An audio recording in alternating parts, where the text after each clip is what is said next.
बिस्मिल्लाहिर्रहमानिर्रहीम, अस्सलाम वालेकुम। आज हम केले का जैम बनाएंगे जो कि बहुत टेस्टी और आसान और झटपट तैयार हो जाता है। और इसके लिए हमें 14 केले चाहिए और इनको अच्छे से धो के इसके छिलके उतार देंगे। अब एक पैन लेंगे जिसमें 2 कप चीनी डालेंगे और इसे अच्छे से पका लेंगे।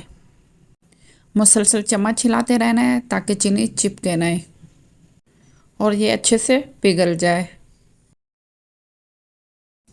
चीनी को तेज़ आंच पे नहीं पकाना है, इसको दरमियानी आंच पे पकाना है ताकि चीनी जल ना जाए। ये 15 से 20 मिनट में तैयार हो जाएगा।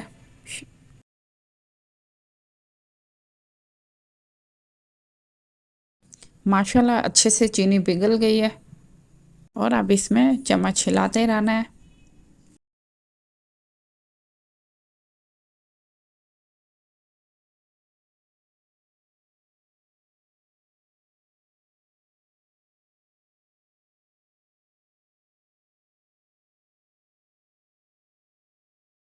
अब इसमें 5 से 6 दाने लौंग के और 2 दालचीनी के पीस डालेंगे और इसको अच्छे से दोबारा पकाएंगे। और अब इसमें केलों को मैश करके इसमें डालेंगे और इसे फिर से अच्छी तरह से पका लेंगे। ये 10 से 15 मिनट में केले अच्छी तरह मिक्स हो जाएंगे और ये बहुत अच्छे से जैम बन जाएगा।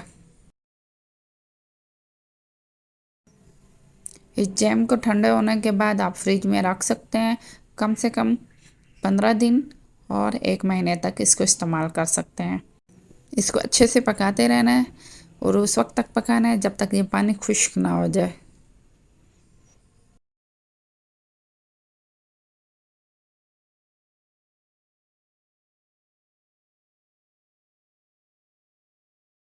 माशाल्लाह बहुत ज़बरदस्त ये जैम बनने लग गया है।